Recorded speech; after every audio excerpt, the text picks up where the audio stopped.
늦가을의 차가운 밤 공기가 서울 외곽의 낡은 주택가를 감쌌다.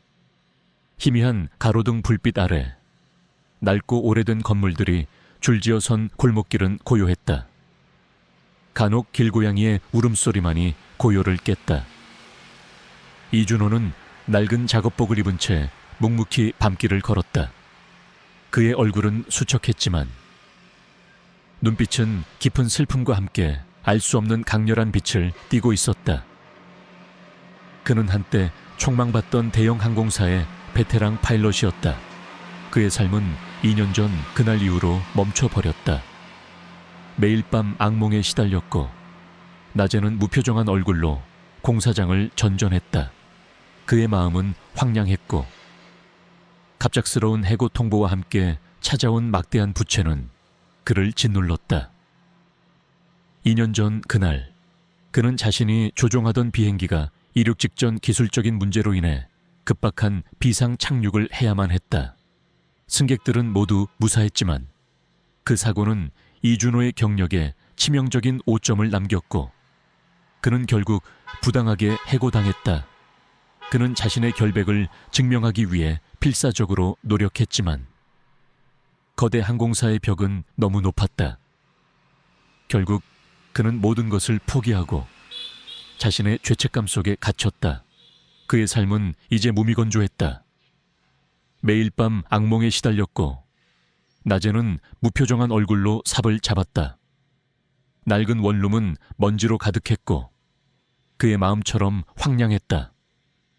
그는 자신이 조종하던 비행기 사진을 물끄러미 바라봤다. 사진 속 비행기는 웅장하고 아름다웠다. 하지만 그의 기억 속 비행기는 불길 속에서 아슬아슬하게 비상 착륙했던 슬프고 비장한 모습이었다. 그는 그날의 진실을 이해할 수 없었다. 왜 그날 그렇게 모든 것이 뒤틀렸던 걸까? 이 모든 질문은 그의 심장을 찢어 놓았다. 그날 밤 그는 늦은 시간까지 막노동을 마치고 집으로 향하고 있었다. 차가운 바람이 그의 뺨을 스쳤지만 그는 아무것도 느끼지 못했다. 그의 발걸음은 힘없이 바닥을 끌었다. 그때 그는 평소에는 잘 가지 않던 재래시장 골목으로 들어섰다. 시장은 이미 파장 분위기였고 낡은 좌판들이 여기저기 널려 있었다. 그때 시장 한 구석에서 요란한 소리가 들려왔다. 시선이 닿은 곳에는 낡고 허름한 옷차림의 노인이 주저앉아 있었다. 그의 옆에는 리어카에 실린 농산물들이 흩어져 있었다. 건장한 남자 몇 명이 노인을 둘러싸고 있었다. 그들은 고급스러운 양복을 입고 있었지만 그들의 눈빛에는 오만함과 조롱이 가득했다. 그들은 지역시장의 상인회 소속으로 겉으로는 시장을 관리하는 듯 보였지만 실상은 낡은 시장의 이권을 장악하고 있는 지역 조폭들이었다. 이 늙은이가 어딜 감히 우리가 누군 줄 알고 이딴 쓰레기를 여기다 뿌려놔. 상인회 간부로 보이는 남자가 소리쳤다. 그의 목소리에는 위협적인 기운이 감돌았다. 노인은 연신 고개를 숙이며 빌었다. 죄송합니다. 죄송합니다. 제가 실수했습니다. 상인회 간부는 노인의 머리채를 잡아 올렸다. 이 늙은이가 아직 정신을 못 차렸군. 오늘 여기서 내 놈이 가진 거 다 내놔야 정신 차릴 거야. 노인의 얼굴은 공포에 질려 창백해졌다. 그의 눈에서는 뜨거운 눈물이 흘러내렸다. 주변 상인들은 모두 숨죽이며 이 상황을 지켜보고 있었다. 누구도 감히 그들에게 맞설 수 없었다. 준호의 눈빛이 섬뜩하게 변했다. 불의를 보고도 외면할 수 없었다. 그는 한때 정의를 위해 싸웠던 형사였다. 지금은 비록 모든 것을 잃었지만 그의 마음속에는 여전히 불의에 맞서 싸우는 뜨거운 피가 흐르고 있었다. 그는 망설임 없이 노인을 향해 다가갔다. 이봐요, 지금 뭐 하는 짓입니까? 준호가 소리쳤다. 그의 목소리는 차분했지만 그 속에는 단호함이 묻어 있었다. 상인회 간부는 준호의 등장에 당황한 듯 했지만 이내 비웃었다. 어쭈 이 자식이 감히 내 일에 참견해. 내 놈이 누군데. 당신은 지금 노인을 폭행하고 있습니다. 명백한 범죄입니다. 준호가 단호하게 말했다. 상인회 간부는 코웃음을 쳤다. 웃기지도 않는 소리. 이 늙은이가 내 물건을 다 망쳐놨어. 내가 뭘 하든 상관없잖아. 그는 노인을 향해 발길질을 하려 했다. 준호는 망설임 없이 그의 앞을 막아섰다. 그의 손에서 땀이 흘러내렸다. 상인회 간부는 준호의 힘에 당황한 듯 뒤로 물러섰다. 이 자식이 감히 나한테 대들어. 상인회 간부는 분노에 찬 목소리로 소리쳤다. 그는 준호의 뺨을 향해 손을 뻗었다. 준호는 그의 손을 피하며 몸을 날렸다. 그리고 그의 얼굴을 향해 주먹을 날렸다. 상인회 간부는 준호의 예상치 못한 방역에 당황하며 뒤로 물러섰다. 그의 코에서는 피가 흘러내렸다. 아이 미친놈이 감히 나를 때려. 상인회 간부의 조직원들이 일제히 준호를 향해 달려들었다. 준호는 노인을 보호하려 했지만 그들의 수는 너무 많았다. 그는 고전했다. 그의 몸에는 상처가 늘어났지만 그는 포기하지 않았다. 그는 노인을 지켜야 했다. 그때 노인이 준호의 손을 잡았다. 노인의 손은 거칠고 투박했지만 그 속에는 알 수 없는 따뜻한 온기가 느껴졌다. 노인은 준호의 눈을 바라봤다. 그의 눈빛은 감사함과 함께 알 수 없는 깊은 의미를 담고 있었다. 고맙네, 젊은이. 노인의 목소리는 희미했지만 그 속에는 진심이 담겨 있었다. 상인회 간부는 노인과 준호를 향해 맹렬하게 공격을 퍼부었다. 준호는 노인을 품에 안은 채 그들의 공격을 막아냈다. 그는 낡은 리어카 뒤로 몸을 숨겼다. 그때 멀리서 요란한 사이렌 소리가 들려왔다. 경찰차였다. 상인회 간부의 조직원들은 경찰의 등장에 당황하며 도주하기 시작했다. 상인회 간부도 비열하게 웃으며 사라졌다. 경찰이 도착했고 노인과 준호는 응급처치를 받았다. 노인은 다행히 큰 부상은 아니었다. 준호는 노인을 끌어안았다. 노인의 몸은 차갑고 거칠었지만 그 속에서 희미한 떨림이 느껴졌다. 그날 이후 준호의 삶은 다시 시작되었다. 그는 노인을 구한 일에 대해 깊은 만족감을 느꼈다. 하지만 그의 마음속에는 알 수 없는 불안감이 맴돌았다.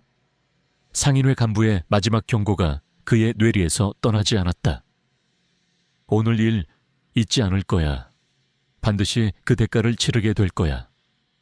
준호는 직감했다. 이 사건은 결코 여기서 끝나지 않을 것이라고.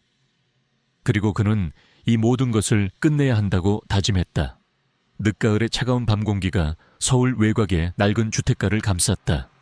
희미한 가로등 불빛 아래 낡고 오래된 건물들이 줄지어 선 골목길은 고요했다. 간혹 길고양이의 울음소리만이 고요를 깼다.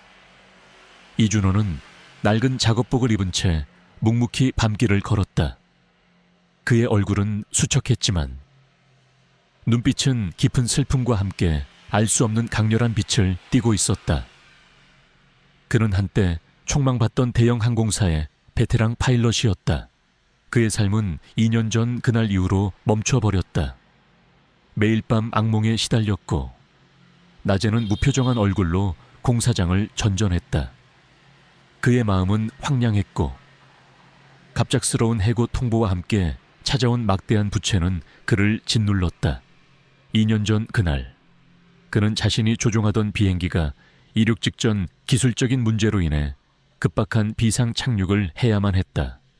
승객들은 모두 무사했지만 그 사고는 이준호의 경력에 치명적인 오점을 남겼고 그는 결국 부당하게 해고당했다.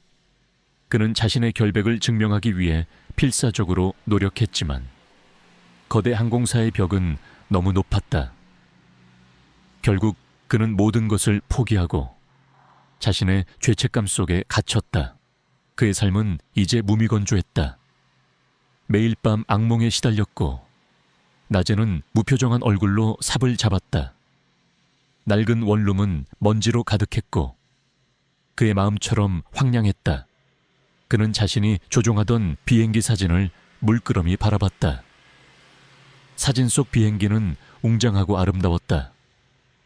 하지만 그의 기억 속 비행기는 불길 속에서 아슬아슬하게 비상 착륙했던 슬프고 비장한 모습이었다. 그는 그날의 진실을 이해할 수 없었다. 왜 그날 그렇게 모든 것이 뒤틀렸던 걸까? 이 모든 질문은 그의 심장을 찢어 놓았다. 그날 밤 그는 늦은 시간까지 막노동을 마치고 집으로 향하고 있었다. 차가운 바람이 그의 뺨을 스쳤지만 그는 아무것도 느끼지 못했다. 그의 발걸음은 힘없이 바닥을 끌었다. 그때 그는 평소에는 잘 가지 않던 재래시장 골목으로 들어섰다. 시장은 이미 파장 분위기였고 낡은 좌판들이 여기저기 널려 있었다. 그때 시장 한 구석에서 요란한 소리가 들려왔다. 시선이 닿은 곳에는 낡고 허름한 옷차림의 노인이 주저앉아 있었다. 그의 옆에는 리어카에 실린 농산물들이 흩어져 있었다. 건장한 남자 몇 명이 노인을 둘러싸고 있었다. 그들은 고급스러운 양복을 입고 있었지만 그들의 눈빛에는 오만함과 조롱이 가득했다. 그들은 지역시장의 상인회 소속으로 겉으로는 시장을 관리하는 듯 보였지만 실상은 낡은 시장의 이권을 장악하고 있는 지역 조폭들이었다. 이 늙은이가 어딜 감히 우리가 누군 줄 알고 이딴 쓰레기를 여기다 뿌려놔. 상인회 간부로 보이는 남자가 소리쳤다.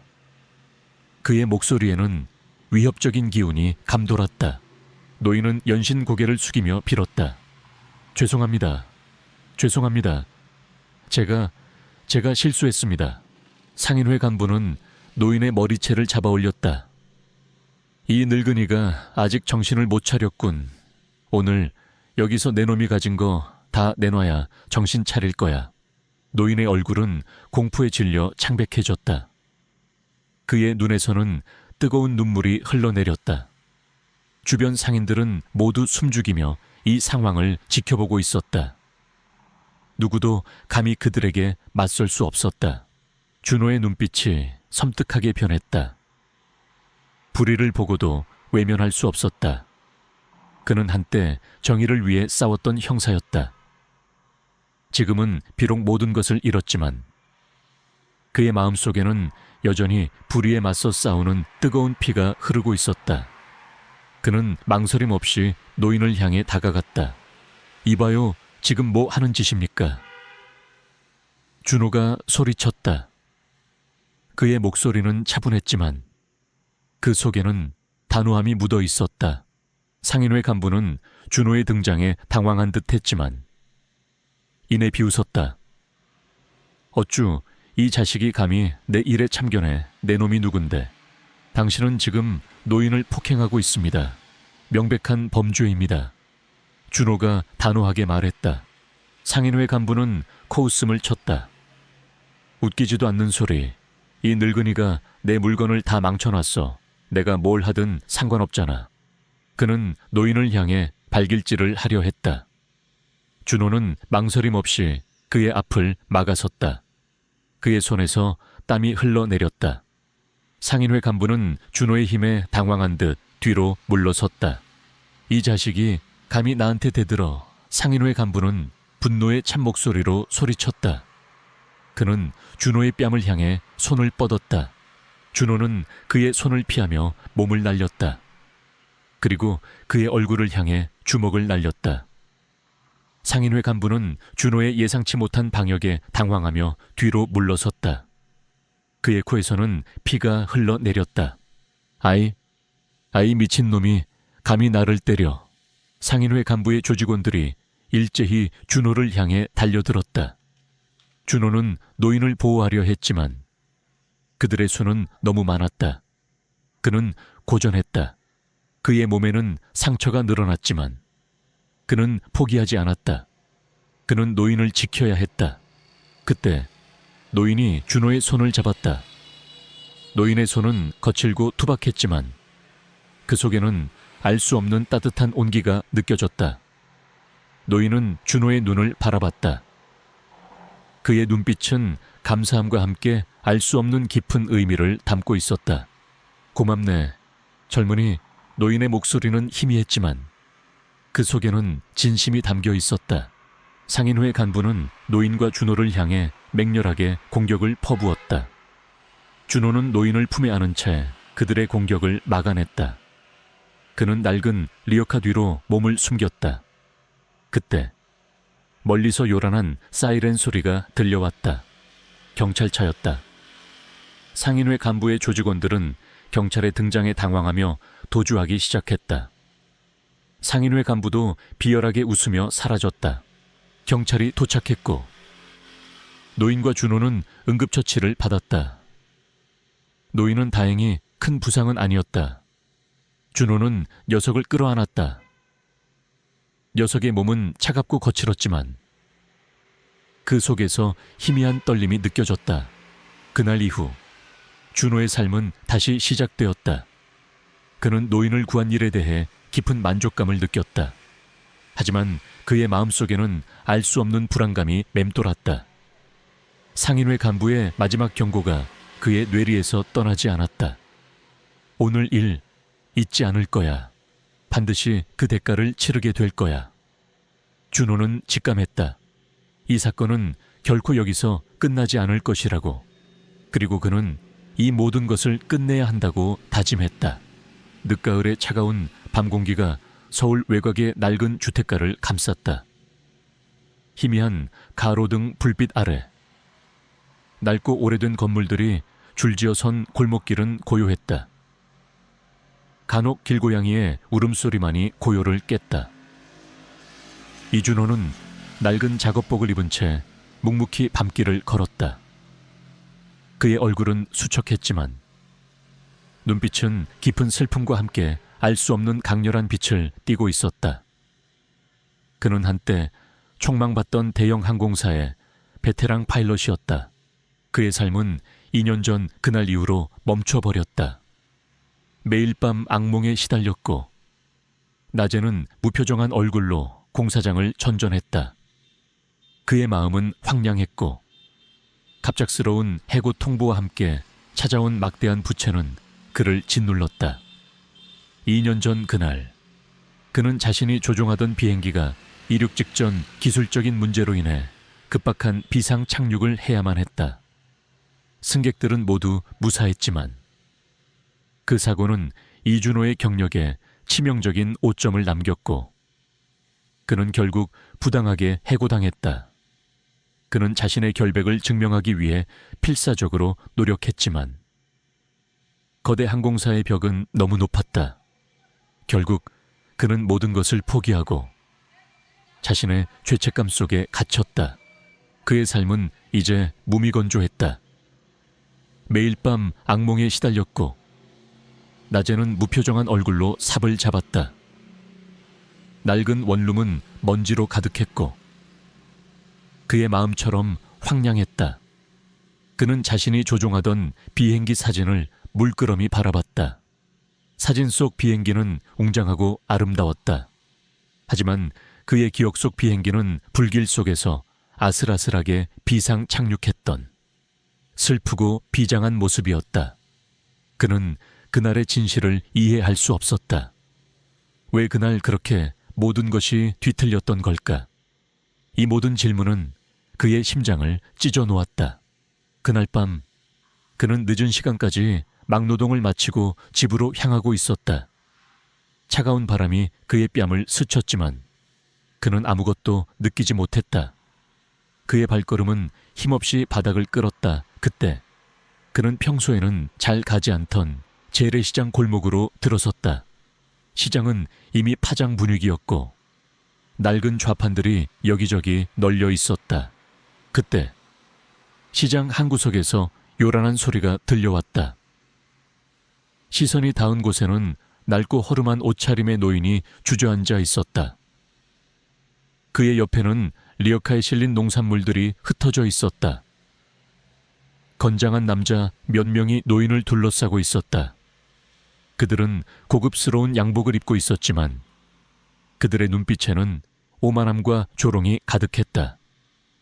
그들은 지역시장의 상인회 소속으로 겉으로는 시장을 관리하는 듯 보였지만 실상은 낡은 시장의 이권을 장악하고 있는 지역 조폭들이었다.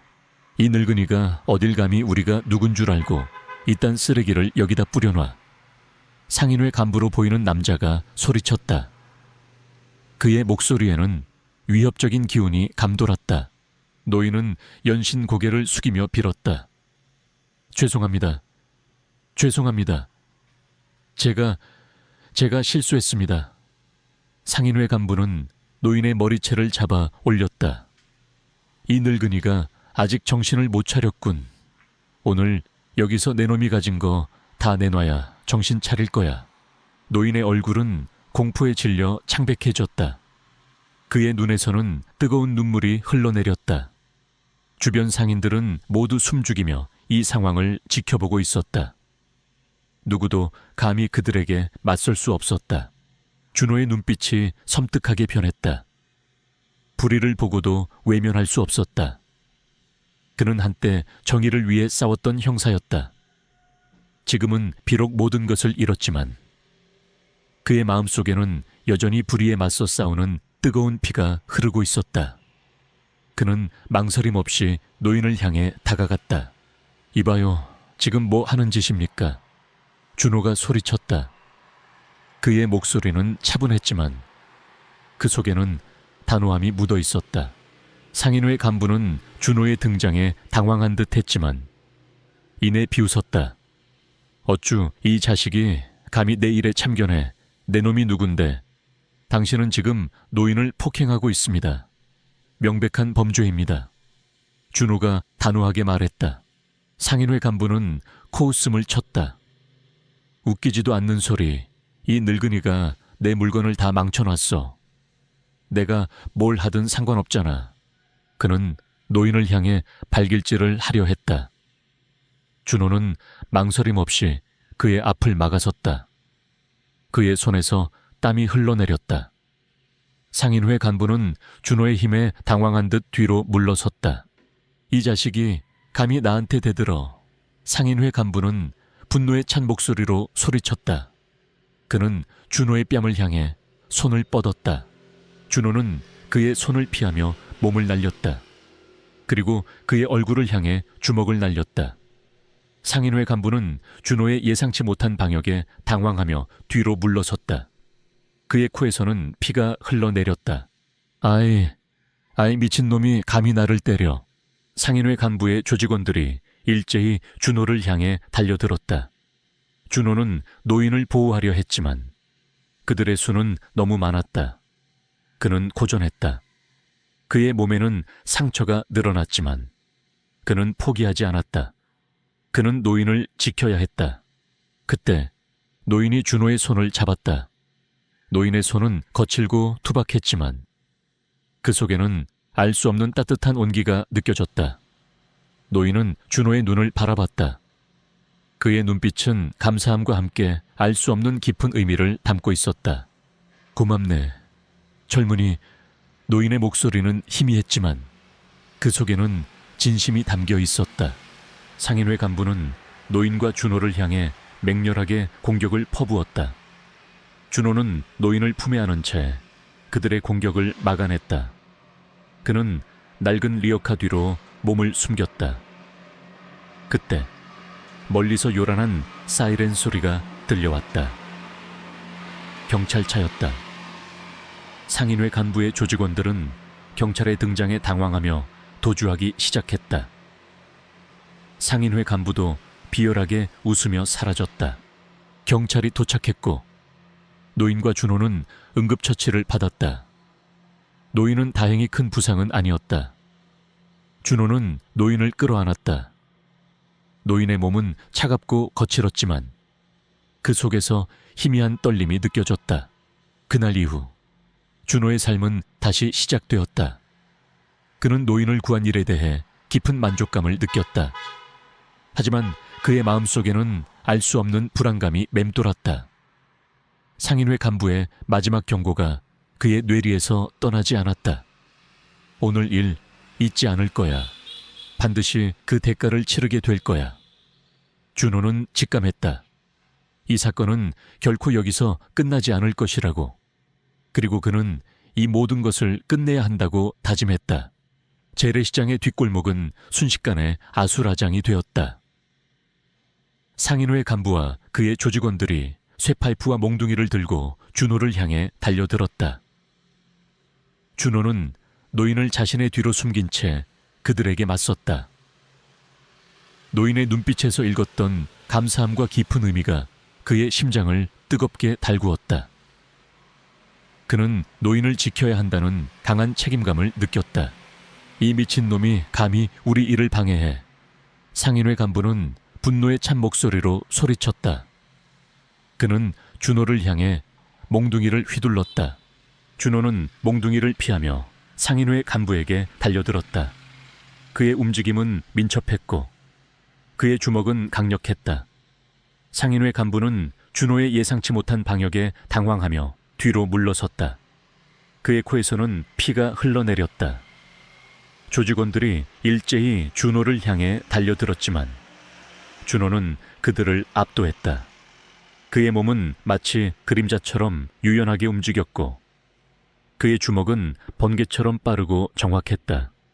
조직원들은 속수무책으로 당할 수밖에 없었다.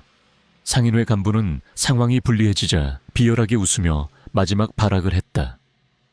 이건 끝이 아니야. 내 놈은 결코 평화롭게 살 수 없을 것이다. 우리가 누군 줄 알고 감히 우리에게 대들어. 그는 주머니에서 작은 칼을 꺼내 준호를 향해 달려들었다. 준호는 칼날을 피하며 상인회 간부의 손목을 잡았다. 그리고 그의 팔에 새겨진 뱀 문신을 발견했다. 뱀이 또아리를 튼 듯한 기묘한 문양. 준호의 악몽 속에 등장했던 바로 그 문신이었다. 2년 전 자신의 비행기 사고 현장에서도 본 적이 있는 알 수 없는 그림자 같은 남자의 팔에도 똑같은 문신이 있었다. 준호의 심장이 쿵 하고 떨어졌다. 상인회 간부가 단순히 지역 조폭이 아니었다. 그는 2년 전 준호의 비행기 사고와 관련이 있는 거대한 음모의 일부였다. 그 순간 멀리서 요란한 사이렌 소리가 들려왔다. 경찰차였다.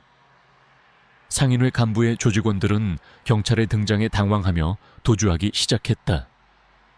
상인회 간부도 비열하게 웃으며 사라졌다. 경찰이 도착했고 노인과 준호는 응급처치를 받았다. 노인은 다행히 큰 부상은 아니었다. 준호는 노인을 끌어안았다. 노인의 몸은 차갑고 거칠었지만 그 속에서 희미한 떨림이 느껴졌다. 그날 이후 준호의 삶은 다시 시작되었다. 그는 노인을 구한 일에 대해 깊은 만족감을 느꼈다.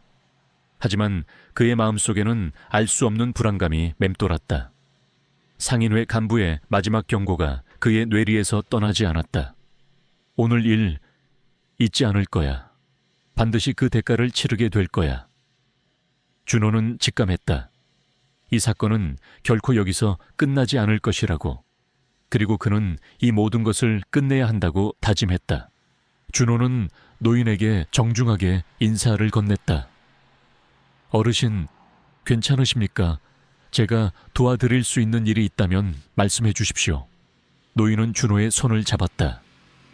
그의 손은 거칠고 투박했지만 그 속에는 알 수 없는 따뜻한 온기가 느껴졌다. 노인은 준호의 눈을 바라봤다. 그의 눈빛은 감사함과 함께 알 수 없는 깊은 의미를 담고 있었다. 젊은이, 고맙네. 자네는 분명 큰 사람이 될 거야. 노인은 희미하게 미소 지으며 준호에게 작은 명함 한 장을 건넸다. 명함에는 강태준이라는 이름과 함께 대한항공 회장이라는 직함이 적혀 있었다. 준호의 눈이 커졌다. 대한항공, 자신이 부당하게 해고당했던 바로 그 항공사였다. 준호는 충격에 빠졌다. 그 노인이 대한항공의 회장 강태준이었다니. 겉으로는 낡고 허름한 옷차림에 농부 행세를 했지만 실상은 대한민국 항공업계를 좌지우지하는 거대한 기업의 수장이었던 것이다. 그는 왜 그런 차림으로 재래시장에 나타났을까? 그리고 왜 자신의 정체를 숨기고 있었을까? 준호의 머릿속은 혼란스러웠지만 그는 직감했다. 이 모든 것이 운명이었다.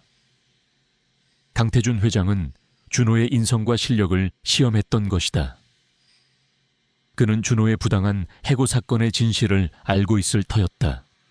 그리고 준호에게 새로운 기회를 주려 했던 것이다. 그날 밤 준호는 잠을 이룰 수 없었다.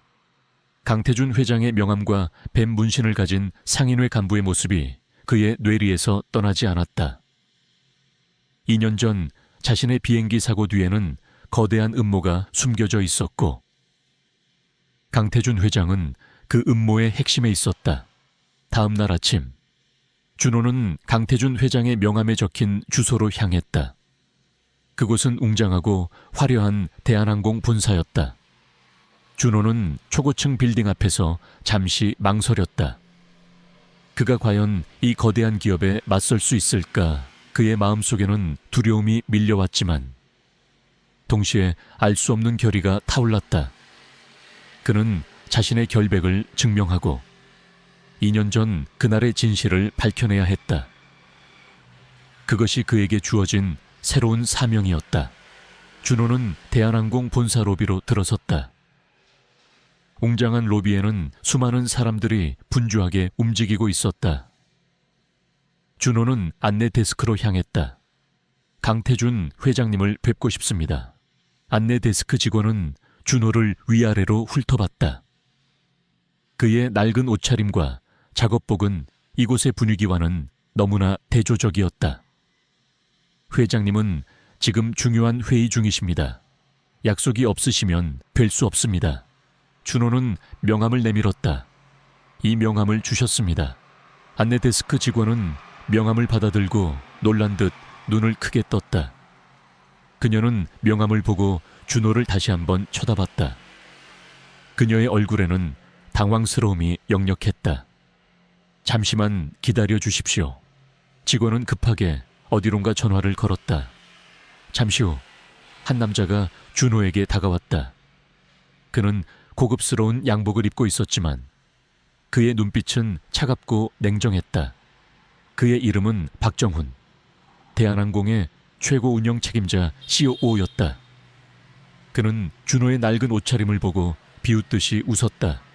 자네가 강태준 회장님을 만나러 왔다고. 회장님은 지금 바쁘시다. 어서 돌아가라. 박정훈의 목소리에는 위협적인 기운이 감돌았다. 준호는 박정훈의 팔에 새겨진 뱀 문신을 발견했다. 그의 악몽 속에 등장했던 바로 그 문신이었다. 2년 전 자신의 비행기 사고 뒤에 숨겨진 진실의 배후였다. 박정훈은 상인회 간부와 같은 조직원이었던 것이다. 준호의 심장이 격렬하게 뛰었다. 그는 마침내 그 그림자의 실체를 마주한 것이다. 대한항공 본사 집무실은 팽팽한 긴장감으로 가득 찼다. 박정훈 COO의 냉혹한 눈빛과 그를 둘러싼 무장한 경호원들의 위협적인 시선이 준호를 짓눌렀다. 하지만 준호의 눈빛은 흔들림 없었다. 2년 전 그날의 비행기 사고, 부당한 해고, 그리고 그의 삶을 송두리째 앗아간 그림자의 실체. 이 모든 것을 끝내야 한다는 결의가 그의 심장을 뜨겁게 달구었다. 결국 내 앞까지 기어들어왔군. 이진우가 남긴 쓰레기가. 하지만 이제 모든 것이 끝날 거야. 박정훈은 비열하게 웃었다. 그의 팔에 새겨진 뱀 문신이 섬뜩하게 번뜩였다. 준호는 박정훈의 말에 분노를 억눌렀다. 이진우는 준호의 가장 친한 친구이자 동료 파일럿이었다. 2년 전 사고 당시 이진우는 준호와 함께 비행기에 탑승했고 사고 직전 비행기 조종실에서 의문의 죽음을 맞이했다. 경찰은 이진우의 죽음을 단순 사고로 종결했지만 준호는 믿을 수 없었다. 이진우의 죽음 뒤에는 분명 박정훈의 그림자가 드리워져 있었다. 내 놈의 추악한 야망은 여기서 끝이다. 준호는 박정훈을 향해 달려들었다. 박정훈은 준호의 예상치 못한 공격에 당황하며 경호원들에게 소리쳤다. 당장 저놈을 제압해 뱀 문신을 건드리지 마. 경호원들이 일제히 준호를 향해 달려들었다. 준호는 그들을 압도했다. 그의 움직임은 예측 불가능했고 그의 주먹은 강력했다. 그는 경호원들의 공격을 피하며 그들을 제압했다. 그의 몸은 마치 그림자처럼 유연하게 움직였고 그의 주먹은 번개처럼 빠르고 정확했다. 경호원들은 속수무책으로 당할 수밖에 없었다. 박정훈은 상황이 불리해지자 비열하게 웃으며 집무실 한 구석에 있는 비밀 금고를 향해 손을 뻗었다. 금고 안에는 대한항공의 모든 비리와 블랙 서펀트 프로젝트에 대한 증거가 숨겨져 있을 터였다. 블랙 서펀트는 박정훈이 주도하던 불법 무기 밀매 및 생체 실험 프로젝트였다. 그는 대한항공을 통해 불법 무기를 운반하고 그 수익금으로 인간의 유전자를 조작하여 초인을 만드는 잔혹한 실험을 진행하고 있었다. 2년 전 준호의 비행기 사고는 박정훈이 이진우를 제거하고 비행기를 이용해 불법 무기를 운반하려던 계획의 일부였다. 감히 나의 위대한 프로젝트를 방해하려 해. 어리석은 것들. 이 금고 안에 있는 진실은 영원히 묻힐 것이다. 박정훈의 목소리는 광기로 가득했다. 준호는 박정훈이 금고를 열려 하는 것을 막으려 했다. 하지만 박정훈의 손에서 뿜어져 나오는 어둠의 에너지가 준호를 덮쳤다. 준호는 쓰러졌다. 그의 몸은 움직일 수 없었다. 박정훈은 준호를 내려다보며 비열하게 웃었다. 이제 모든 것이 끝났다. 내 놈의 친구처럼 여기서 죽어라. 박정훈은 준호의 목을 움켜쥐었다. 준호는 숨이 막혔다. 그의 머릿속에는 이진우의 마지막 모습과 뱀 문신을 가진 그림자의 잔혹한 미소가 교차했다. 그는 이대로 포기할 수 없었다. 그는 손목에 있는 희미한 흉터를 만졌다. 어릴 적 넘어지면서 생긴 흉터였다. 흉터에서 희미한 온기가 뿜어져 나오는 듯했다. 그의 뇌리에 섬광처럼 스쳐 지나가는 기억이 있었다. 강태준 회장이 재래시장에서 자신에게 건넨 명함, 그리고 그의 눈빛에서 읽었던 알 수 없는 깊은 의미. 그때 집무실 문이 강하게 열리고 강태준 회장이 나타났다.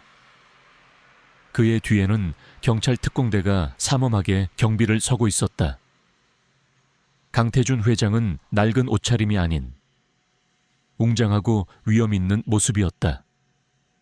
그는 준호를 보자마자 희미하게 미소 지었다. 김준호 씨, 제가 너무 늦었습니다. 하지만 이제 모든 것이 끝날 겁니다. 강태준 회장의 목소리는 낮게 깔렸지만 그 속에는 단호함이 묻어 있었다. 박정훈은 강태준 회장의 등장에 경악했다. 회장님, 이게 무슨 짓입니까? 강태준 회장은 박정훈을 향해 냉정하게 말했다. 박정훈, 내 놈의 추악한 야망은 여기서 끝이다. 너는 내가 아끼는 사람들을 해쳤고 나의 기업을 더럽혔다. 내 놈의 죄는 용서받지 못할 것이다. 경찰 특공대가 박정훈을 제압하기 시작했다. 박정훈은 마지막까지 발버둥 쳤지만 결국 경찰에게 체포되었다.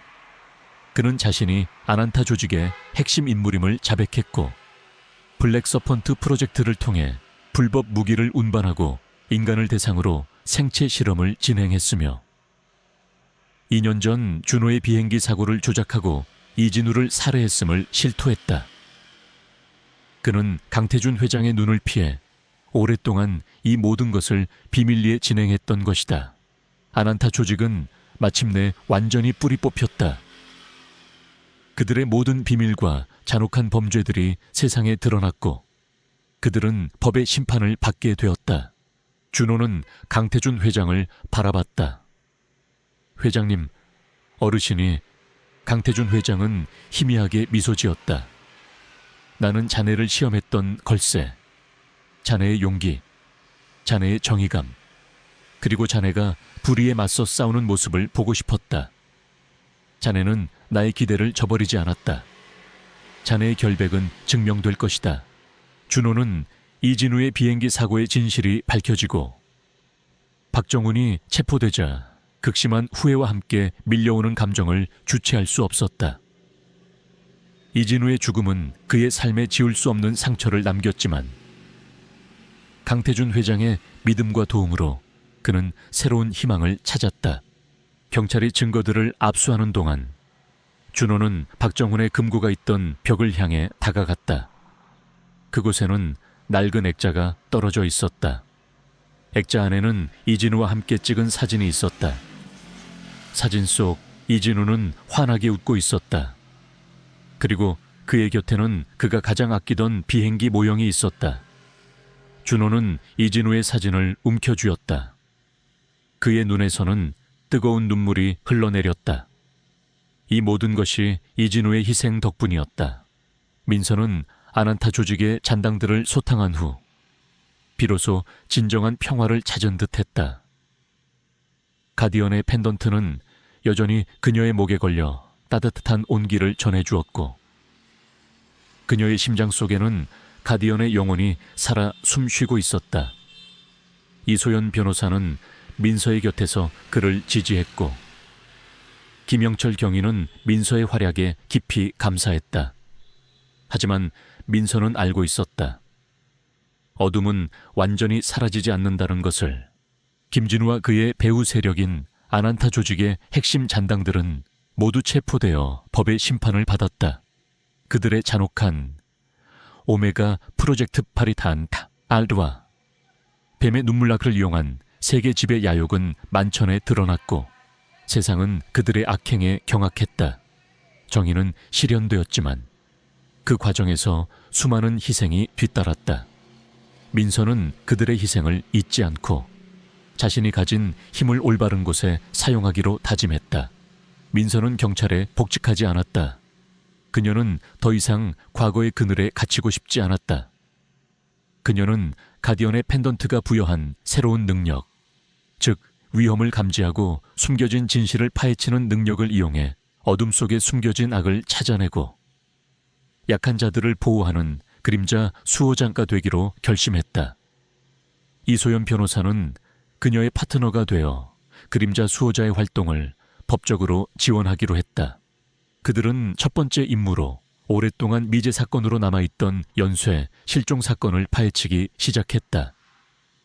실종자들은 모두 특정 유전자를 가진 아이들이었고 그들은 모두 아난타 조직과 관련된 고아원에서 생활했던 아이들이었다. 민서는 직감했다. 아난타 조직의 잔당들이 여전히 오메가 프로젝트 라탈의 후속 작업을 진행하고 있을 것이라고.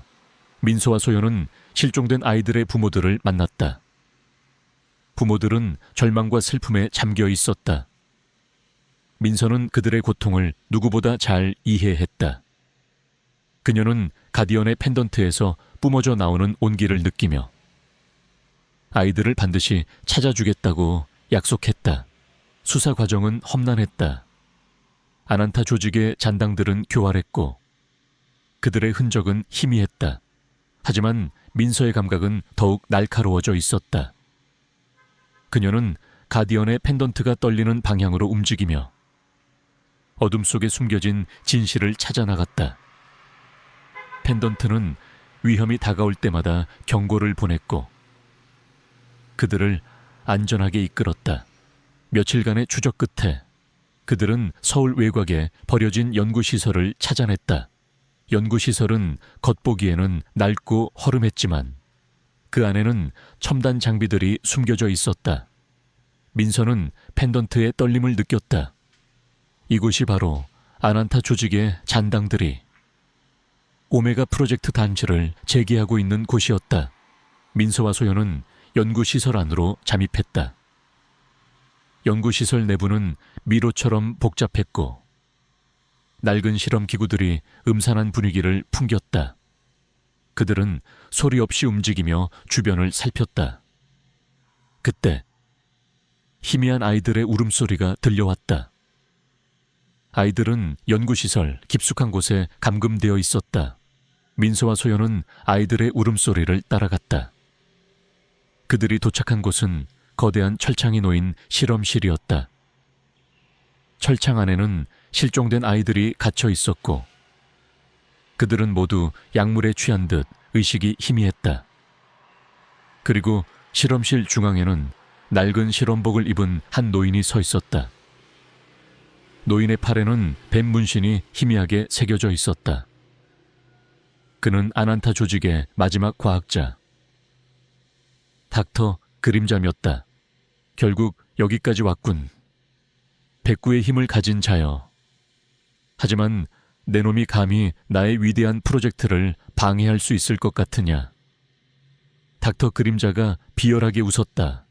그의 뒤에는 무장한 조직원들이 서 있었다. 민서는 가디언의 펜던트를 꽉 움켜쥐었다. 펜던트에서 뿜어져 나오는 빛은 이제 그녀의 눈을 붉게 물들였다. 그녀의 눈빛은 분노와 복수심으로 이글거렸다. 그녀는 아이들을 구하고 닥터 그림자의 잔혹한 프로젝트를 끝내야 했다. 내 놈의 추악한 야망은 여기서 끝이다. 민서는 닥터 그림자를 향해 달려들었다. 닥터 그림자는 총을 빼들어 민서를 향해 겨눴다. 총성이 울려 퍼졌다. 민서는 총알을 피하며 닥터 그림자에게 돌진했다. 그녀의 움직임은 예측 불가능했고 그녀의 주먹은 강력했다. 닥터 그림사는 민서의 예상치 못한 힘에 당황하며 뒤로 물러섰다. 조직원들은 민서를 향해 달려들었지만 민서는 가디언의 힘을 이용해 그들을 압도했다. 소연은 아이들을 구하기 위해 철창문을 열려 했다. 하지만 철창문은 굳게 잠겨 있었다. 소연은 펜던트를 향해 손을 뻗었다. 펜던트에서 뿜어져 나오는 빛이 철창문에 닿자마자 철창문이 굉음을 내며 열리기 시작했다. 가디언의 힘이 그들에게 또 다른 기적을 선사한 것이다. 아이들이 철창 밖으로 뛰쳐나왔다. 소연은 아이들을 보호하며 실험실 밖으로 대피시켰다. 닥터 그림자는 아이들이 도망치는 것을 보고 분노에 휩싸였다. 젠장 내 위대한 걸작들이. 그는 민서를 향해 달려들었다. 그의 팔에 새겨진 뱀 문신이 붉게 빛났다. 그의 손에서 알 수 없는 에너지가 뿜어져 나왔다. 민서는 닥터 그림자의 공격을 피하며 그의 팔에 새겨진 뱀 문신을 향해 주먹을 날렸다. 뱀 문신이 새겨진 살같이 찢어지며 검은 피가 쏟아져 나왔다. 닥터 그림사는 고통에 절규하며 쓰러졌다. 그의 힘은 약해지는 듯했다. 그때 김영철 경위의 옛 동료들이 이끄는 경찰 특공대가 연구시설 안으로 진입했다. 소연이 지원 요청을 했던 것이다. 경찰 특공대는 닥터 그림자와 그의 조직원들을 모두 체포했다. 닥터 그림사는 자신이 아난타 조직의 마지막 잔당임을 자백했고 오메가 프로젝트를 통해 새로운 초인들을 만들어 아난타의 부활을 꿈꿨다고 실토했다. 아난타 조직은 마침내 완전히 뿌리 뽑혔다. 그들의 모든 비밀과 잔혹한 범죄들이 세상에 드러났고 그들은 법의 심판을 받게 되었다. 민서는 아이들을 끌어안았다. 아이들은 공포에 질려 떨고 있었지만 민서의 따뜻한 온기에 안정을 찾는 듯했다. 아이들은 병원으로 이송되었고 뱀의 눈물을 이용한 치료를 통해 건강을 되찾았다. 부모들은 민서에게 감사 인사를 전하며 눈물을 흘렸다. 민서는 이제 더 이상 과거의 그림자에 갇혀있지 않았다. 그녀는 가디언의 희생과 진우의 헌신을 기억하며 새로운 삶을 살아가기로 결심했다. 그녀의 곁에는 이소연 변호사와 구출된 아이들, 그리고 그녀의 심장 속에는 가디언의 영혼이 살아 숨 쉬고 있었다. 그녀는 이제 단순한 청년이 아니었다. 가디언이 선택한, 정의를 수호하는 이 세상의 진정한 영웅으로 그녀의 새로운 삶은 이제 막 시작되었다. 그녀는 어둠을 밝히는 한 줄기 빛이 되어 가디언의 희생이 결코 헛되지 않았음을 증명할 것이었다. 아난타 조직의 모든 잔당들이 체포되고 오메가 프로젝트의 모든 비밀이 만천에 드러나면서 세상은 오랜 혼란과 고통 끝에 마침내 평화를 되찾았다. 언론은 연일 정의의 승리를 보도했고 김민선은 영웅으로 불리며 국민적 영웅이 되었다. 하지만 그녀의 마음속에는 가디언과 진우, 그리고 구출된 아이들의 묵직한 책임감과 함께 영원히 지워지지 않을 상처가 자리 잡고 있었다. 민선은 경찰에 복직하지 않았다. 그녀는 더 이상 과거의 그늘에 갇히고 싶지 않았다. 가디언의 펜던트는 여전히 그녀의 목에 걸려 따뜻한 온기를 전해주었고 그녀의 심장 속에는 가디언의 영혼이 살아 숨쉬고 있었다. 가디언의 힘은 그녀에게 민첩한 움직임, 날카로운 직감, 그리고 어둠 속에 숨겨진 진실을 감지하는 능력을 부여했다. 그녀는 이 능력을 이용해 어둠 속에 숨겨진 악을 찾아내고 약한 자들을 보호하는 그림자 수호자나가 되기로 결심했다. 이소연 변호사는 그녀의 든든한 파트너가 되어 그림자 수호자의 활동을 법적으로 지원하기로 했다.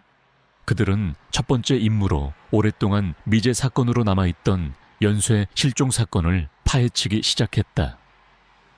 실종자들은 모두 특정 유전자를 가진 아이들이었고 그들은 모두 아난타 조직과 관련된 고아원에서 생활했던 아이들이었다. 민선은 직감했다. 아난타 조직의 잔당들이 여전히 오메가 프로젝트단의 후속 작업을 진행하고 있을 것이라고. 민서와 소연은 실종된 아이들의 부모들을 만났다. 부모들은 절망과 슬픔에 잠겨 있었다. 민서는 그들의 고통을 누구보다 잘 이해했다. 그녀는 가디언의 펜던트에서 뿜어져 나오는 온기를 느끼며 아이들을 반드시 찾아주겠다고 약속했다. 수사 과정은 험난했다. 아난타 조직의 잔당들은 교활했고 그들의 흔적은 희미했다. 하지만 민서의 감각은 더욱 날카로워져 있었다. 그녀는 가디언의 펜던트가 떨리는 방향으로 움직이며 어둠 속에 숨겨진 진실을 찾아 나갔다. 펜던트는 위험이 다가올 때마다 경고를 보냈고 그들을 안전하게 이끌었다. 며칠간의 추적 끝에 그들은 서울 외곽에 버려진 연구시설을 찾아냈다. 연구시설은 겉보기에는 낡고 허름했지만 그 안에는 첨단 장비들이 숨겨져 있었다. 민서는 펜던트의 떨림을 느꼈다. 이곳이 바로 아난타 조직의 잔당들이 오메가 프로젝트물을 재개하고 있는 곳이었다. 민서와 소연은 연구시설 안으로 잠입했다. 연구시설 내부는 미로처럼 복잡했고 낡은 실험기구들이 음산한 분위기를 풍겼다. 그들은 소리 없이 움직이며 주변을 살폈다. 그때 희미한 아이들의 울음소리가 들려왔다. 아이들은 연구시설 깊숙한 곳에 감금되어 있었다. 민서와 소연은 아이들의 울음소리를 따라갔다. 그들이 도착한 곳은 거대한 철창이 놓인 실험실이었다. 철창 안에는 실종된 아이들이 갇혀 있었고 그들은 모두 약물에 취한 듯 의식이 희미했다. 그리고 실험실 중앙에는 낡은 실험복을 입은 한 노인이 서 있었다. 노인의 팔에는 뱀 문신이 희미하게 새겨져 있었다. 그는 아난타 조직의 마지막 과학자 닥터 그림자 였다. 결국 여기까지 왔군. 백구의 힘을 가진 자여. 하지만 내 놈이 감히 나의 위대한 프로젝트를 방해할 수 있을 것 같으냐. 닥터 그림자가 비열하게 웃었다. 그의 뒤에는 무장한 조직원들이 서 있었다. 민서는 가디언의 펜던트를 꽉 움켜쥐었다.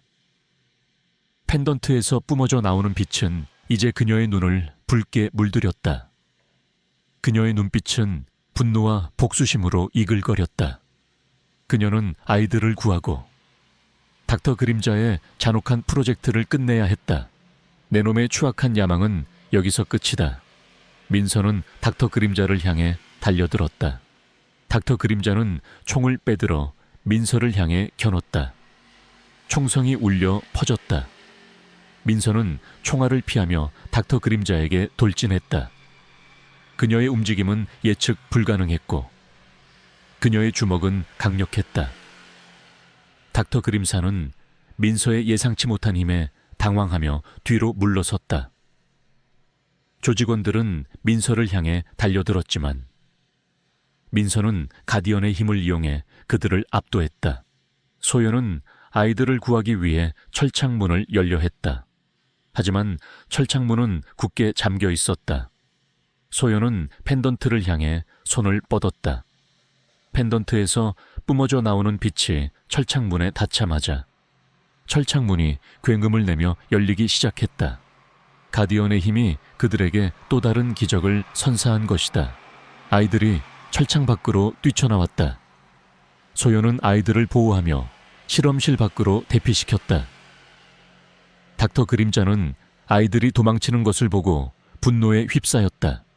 젠장 내 위대한 걸작들이. 그는 민서를 향해 달려들었다. 그의 팔에 새겨진 뱀 문신이 붉게 빛났다. 그의 손에서 알 수 없는 에너지가 뿜어져 나왔다.